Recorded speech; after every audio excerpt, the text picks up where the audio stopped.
wanted to get through, and then I'm sure the special effects director Higuchi had things he wanted to get through. Was there any main disagreements that you can think of between everybody that they eventually resolved? I think I was told, I wouldn't say who didn't want and who wanted, but I think there was a point, there was an argument, a big one, that should we bring Asagi back or not, on the third one. And at the end, everybody agreed, we need her. But I think there was huge argument in the beginning of the process, like maybe she doesn't appear at all. Right. Yeah, so that I don't know who said who, what, but yeah. How about, I was told there was a disagreement, should Gamera be the hero at the end? Oh yes, that too. There was a disagreement about that. So one of the creative people wanted Gamera to remain kind of the villain, or really the indifferent monster. Yeah, some people wanted to go even darker, Right. and like almost like a villain, and then some people wanted to stay him to be more like hero, children's monster, humans monster. But I really like how they figured it out, and I like how Ito-san's approach of maybe the Gamera is not protecting the human, it's more the planet, this planet, Earth planet that he's protecting. And that is an amazing approach. Yeah, and the humans are just getting in the way. Yeah. Yeah. It's just there. Yeah. Also with the monster villains, like that evolved, you have Gauss,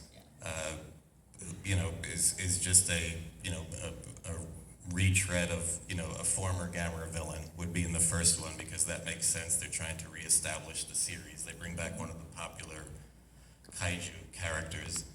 Yep. The second one has, a very interesting, like I said, very hard science fiction take. Mm-hmm. But now Iris is really interesting. What was the development of that, like in terms of the story? What was talked about in developing that? Yeah, funny that you ask. When it comes to those enemy monsters, I kind of stayed myself I didn't get involved so much on purposely, because for me it helps more I don't understand them. Yeah, that it remains mysterious. Mm-hmm. And so I want to know more about Gamera. I want to know more about the drama, human drama part. But when it comes to the monster part, it really I wanted to stay that I don't know what they are, and that helps a lot. So yeah, I don't know this part. So similar to the first Alien movie, the director kept the alien away from the cast, so that when they would bring it on, they were Shocked. first time seeing it. That makes sense, because the more you understand them, all of a sudden maybe you're not that afraid of them. One interesting thing that this is true, it came directly from the developer at Bandai. Bandai was not happy with the second film because the enemy monsters are original. And so they're not established, so they said to the production, hey, bring Gauss back. So that's why you see the Gauss, the production was basically told, bring the Gauss back in some form, so that's why, they were able to bring in an original monster, Iris, but it's supposed to be like an evolved form of Gauss. But that directive came from Bandai. We need to sell more toys, so bring the Gauss back. So that's why the Gauss swarm is it sets the backdrop, but it's not the focus. It seems like Gamera is going to be able to beat these things really easily. But, but they wanted to sell more toys, so that's why it's in there. It's very funny, yeah. How people have their own business. Yeah. Matters. So, and while we're talking about Gamera, before we move on to another, to your subsequent work, what was, Director Kaneko is a very interesting director. He has, his movies are very unique. What say, you know, about your experience with him? You know, something that people may not be aware of. Well, he's a very mysterious guy because he's very quiet and calm, and he doesn't really talk a lot.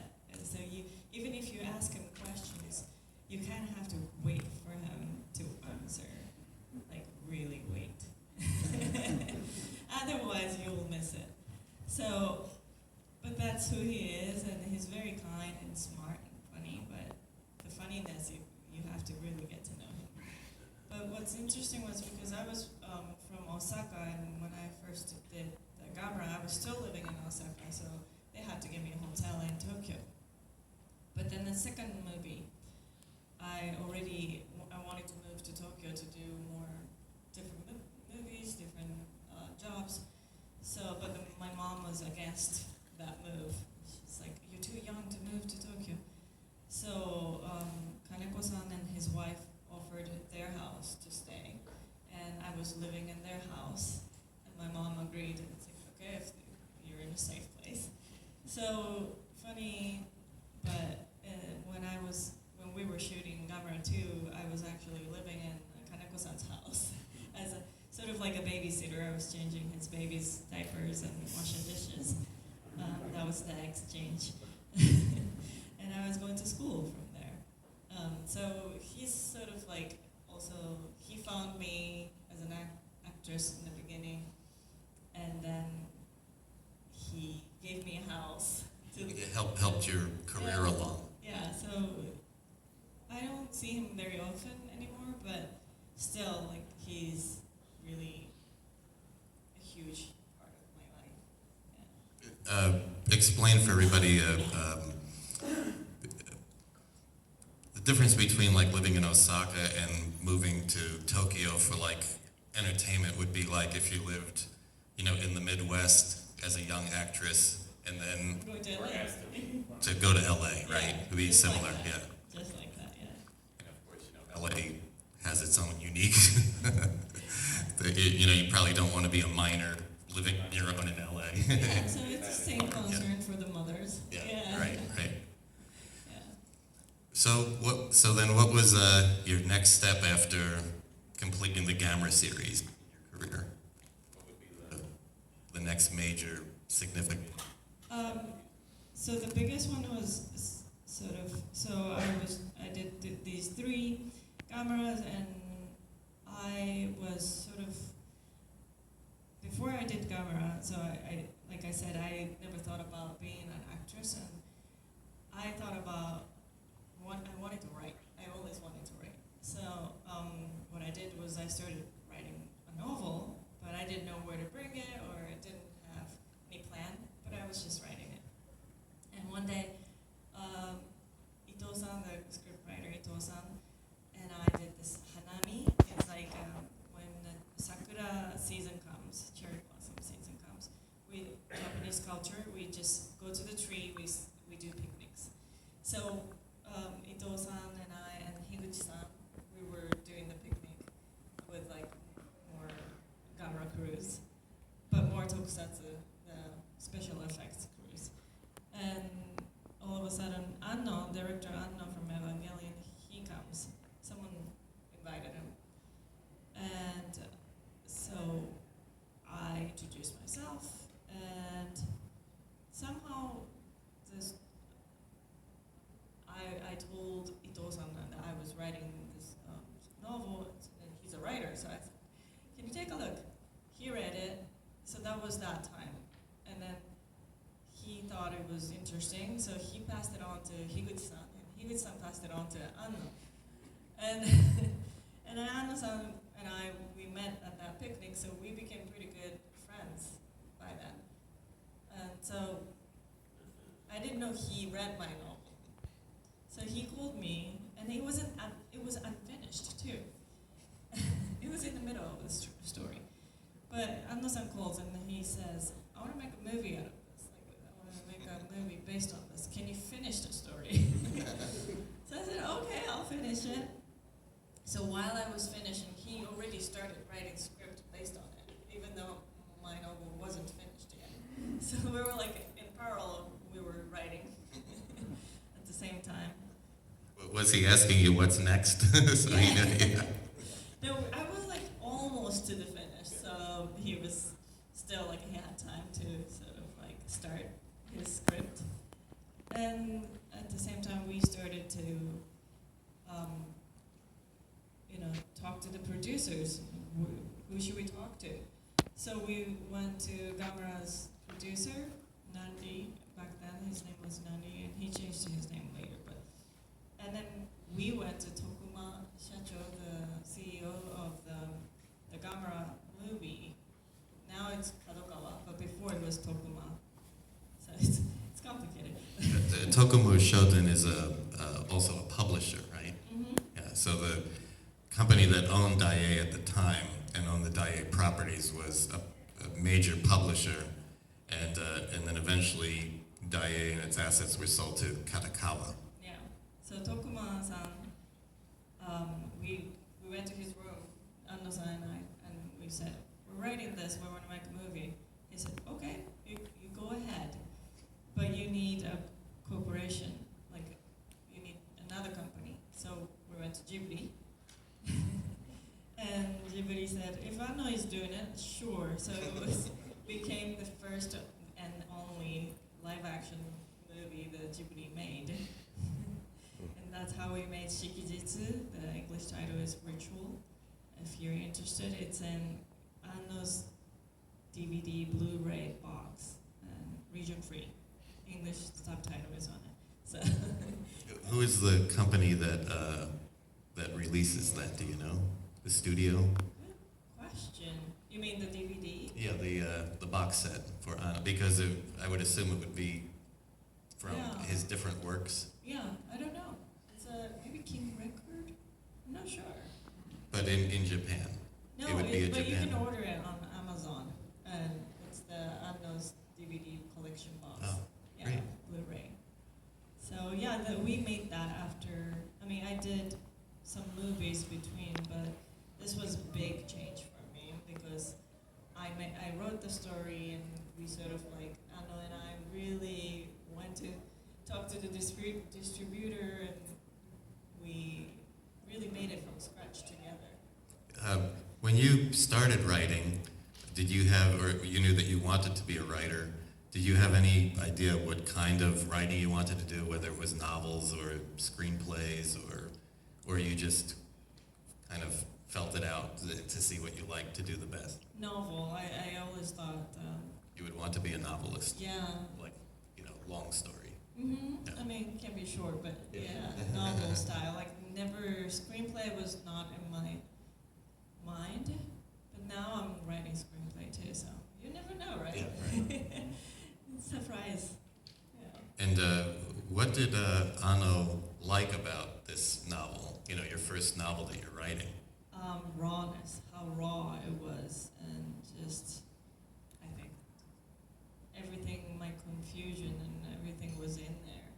And it was not polished and self-taught writing, but it was very honest and raw and dark. So I think he really liked how raw it was, and back then I think he was really drawn to that, just how raw things are. Later he moved on to Godzilla. Shin Godzilla is more really calculated and really spot on. Everything is sort of like logic, and all the actors were told to act in a certain way, even the dialogues, speed, like how everything was paced in certain ways. But with Shikijitsu and him and I, he said, you can do whatever you want. He didn't direct me at all in that sense. He said, just do your thing. So it's a very different style. For a kaiju movie, a science fiction movie, Shin Godzilla also has that darkness. Yes. I think it's one of his themes. That's who he is. He likes to go dive into human psychology. Yeah. What about him as a director, an artist, a creative type, working with him? What was your experience we're talking about little, his Evangelion, Shin Godzilla. I mean, it all has like this darkness to it. What is something that the fans wouldn't know about Mr. Rano? That would be interesting. I mean, I don't know how much you have information about him, but I think in Japan he's very famous for being difficult or unique or very, he's sort of, he wants to do things perfectly, so sometimes it's hard to talk to him, or there's a lot of image of him being very difficult to talk to. But in real life, he's really charming. He's really funny, and I think it's because he talks really blunt, and I don't know, like really, sort of like a robotic way. So people kind of get scared, but I was not afraid of that. So I would just say whatever I want to say to him, and he actually likes that. Yeah. Yeah, and he really listens to you, and if I don't like something, I would say it, and he would listen. So I think a lot of people don't know that part, that he's actually very open-minded, very kind and warm person, just because of his appearance. Okay. Yeah. He has like that mystery about him, but he liked your work because of that bluntness, because it was true. Yeah. So Yeah. cool. And then let's talk about Man from Reno, which I just saw, and I apologize it took me so long to see it, but I was really, I mean, it's a really great movie. And I'm not saying that just because you're here. It's a really great movie, and unfortunately, my perception is that if it had happened in the last few years, with streaming and foreign productions or foreign language productions being more accepted because of streaming, like with all the Korean dramas being huge hits, I think it would fit in that perfectly, and people would have accepted it more. 8 years ago, people really, they had to be looking for, a film that is predominantly not in English, and it's a turnoff for a lot of viewers, because they don't have the patience to read subtitles, and then they miss out on great performances and great writing. But it's a really good film. I suggest everybody watch it. What can you tell us about the development of that? How did that come about? So Man from Reno is an American production, very indie, but it doesn't feel that indie, and it's but I get to speak Japanese and English in the movie, and it's a noir mystery. Would you say mystery? Yeah, mystery. Yeah. It's like a crime drama. Actually, the genre that I thought it really fit into is the Italian crime dramas, the giallo films. It's not so violent, but what I like about it is that it doesn't start off that way, like in your face. No, it kind of like develops, and so you're watching this movie, and all of a sudden, out of left field, it goes into that territory, and it's really neat. It starts off like what American audiences are used to as like the crime drama, the Law and Order. There's somebody's been killed, and it's going to take all of this time to figure it out. Yeah. But this movie, has more of like the character-driven, and you're not really paying attention to it as a crime drama, and all of a sudden it hits you. Right, that's so true. And then, like you said, it was 8 years ago, so back then it was kind of rare for this diverse casting also. So me and Kitamura-san, who's in Godzilla too, and besides us, there's Pepe Serna, he's a Latino-American actor. So it's a very diverse casting, and we shot in San Francisco. But Dave, the director Dave Boyle, he's an American white guy, but he is he's done so many Japanese cast films, and now he's actually they just announced him being behind this Netflix series as a showrunner.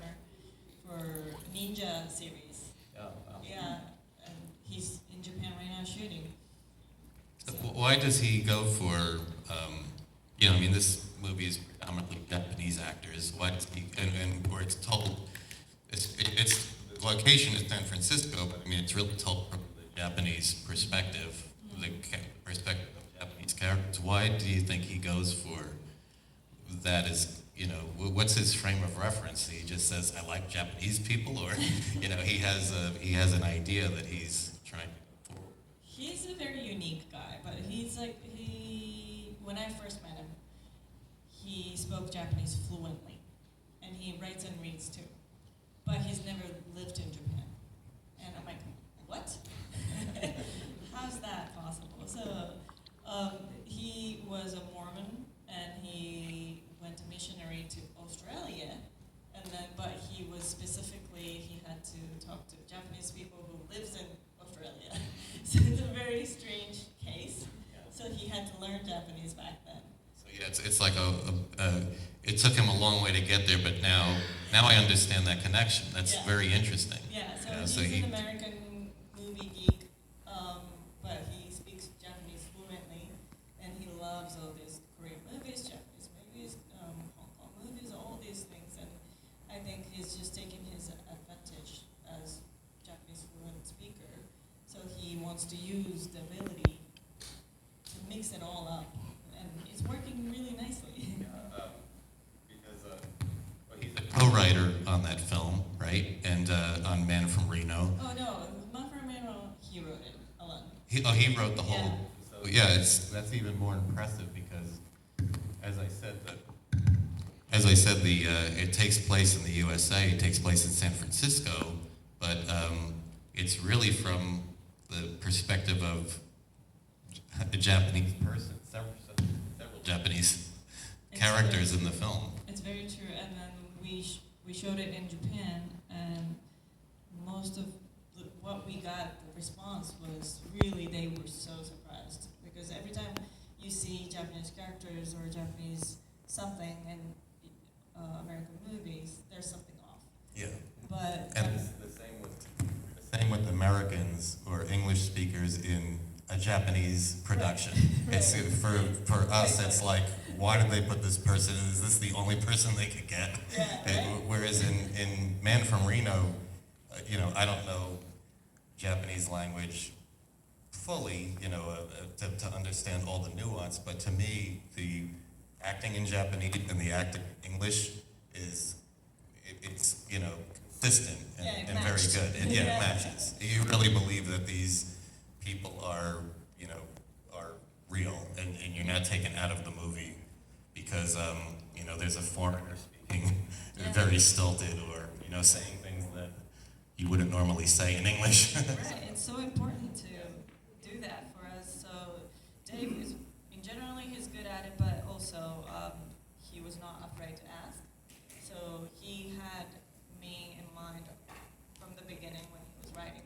So he came to me and said, like, let's polish the Japanese dialogue together. So I did that with him. So that was the sort of like a creative part that I did more than just acting. So, but that's fun, yeah. Would you like to work with him again So if he asks you? we actually co-wrote another movie recently, and it's called Tokyo Cowboy, and Dave didn't direct it. He's a writer with me, and so yeah, I think we will be working together. Did Tokyo Cowboy release? No, we're in the process of we're finishing editing right now. So it's good news that he's getting a Netflix deal on another series, because it tends to, when you have something new like that, it tends to bring all your work to the forefront. So, yes, and yeah, we have that would be great. Good Japanese cast in it too. So, yeah. So let's take some questions from everybody. Yes, you first. So hopefully this is kind of entertainment based. I know a lot of us know you from like movies and television shows, but you were in like a band at one point, right? Yes. So what was the experience of like being in a band versus, you know? So this is news to me. So what was your role in the band? I don't do any instruments. I wish I did, but so singing. But okay. This was with sort of this writer, novel writer called Ramo Nakajima. He's not famous in overseas, but he's a legendary writer in Japan, and he's kind of like a Bukowski figure in Japan, and he drank every day, and he fell from the stairs and he died. He passed away from his drinking. But so he made a band, and him and I became really good friends, and he said, "Why don't you join my band?" And I'm like, "Sure," because I just admired him as a writer and as a human being, and I just wanted to be close to him. So we just kind of did this band gig maybe 3-4 times in some indie club. Yeah. How did you know about her band? It's on Wikipedia. It's on Wikipedia. So you didn't hear any of the music or performance? I'm kind of interested to hear it, but I don't know if it's. I don't even think it's available. So there was like no recording, just live. I don't think live so, performance. Yeah. Well, you And know. luckily. And what was the time frame of this? Around what year did this happen, or a period? Probably between 2002, 2004, something like that. Yeah. Very interesting. Another question. Ayako, I wanted to ask you, before you did the first Gamera movie, were you familiar with any of the other Gamera movies prior to doing this? And it's a two-part question. Is Gamera as popular over in Japan as it is here, or is it like Godzilla, it's more popular here, more so than over in Japan? So first question, I did not know about Gamera when I got the offer for the audition. And so I actually, that day when my mom got the phone call, I went to the video rental store that don't exist anymore. I mean, some places. And I went to the monster section and I rented some old black and white Gamera series, and I watched it that day and I liked it a lot. And then that's the first question. The second is, yes, I think if you're any kaiju fans in Japan, Gamera is very, very popular, and more so, you don't have to be kaiju fan to know if you're a certain age, I think. Like if over how old, probably 50 years old, maybe? Yeah, well, I'm like of the generation that would have saw Gamera on television. Yeah. So the early ones would have been, they were regularly on TV Yeah. in the 70s in the USA. Right. So in Japan too, like if you grew up in that era, they know Gamera, naturally. But then, yeah, Gamera stopped making, so the Godzilla just sort of took over the popularity. Like everybody knows Godzilla, but not regular people, non-monster movies fans in Japan, they don't know so much about Gamera as much as Godzilla. Yeah. I have a question from, based on what he asked about those old, the original Showa era films. So even from the first film, children were the main characters. Yes. Was that kind of like, did you get the sense that was the inspiration for Asagi? I think so. Yeah, I got excited about that too when I saw the movie, and I liked how I like King Kong too. So I always. Just to intervene, she's a big fan of Linda Miller. So she was like, "Oh my God, good. I went to Linda Miller's table and she wasn't there." I said, I will introduce you." Yeah, so I like King Kong. So when I saw Gamera, the first one, and I kind of like, there's something about it that, being connected with monster and some innocence, and Frankenstein, that kind of things. It really, I love it so much. So I was excited to see that, and then just the thought of, I might get to be that person, got me excited. There's some connection between like Gamera and Frankenstein and King Kong and Godzilla. They're not really bad. No. They're more misunderstood. They're and- misunderstood, yeah. so that younger, children watching these have a connection with that aspect. What was it like working with Kaneko again on Ultraman Max? Oh, that was great because it was just kind of like a cameo. So it was lovely for him to invite me to the set and just to have this reunion. And it's always, sometimes I see Kaneko-san or Higuchi-san once in a while get together. That's great too. But to be on the set with familiar faces is another special moment. Yeah. His stamp is definitely all over that episode, I must say. Sorry? His stamp is definitely all over that episode. Yeah, yeah. So, True. yeah, that's great. What he brings up a good point that made me think of another question. I noticed in the Gamera series that there was these kind of subtle references to, popular Hollywood films, at least like the scope of them. Like I always felt, for example, the beginning of Gamera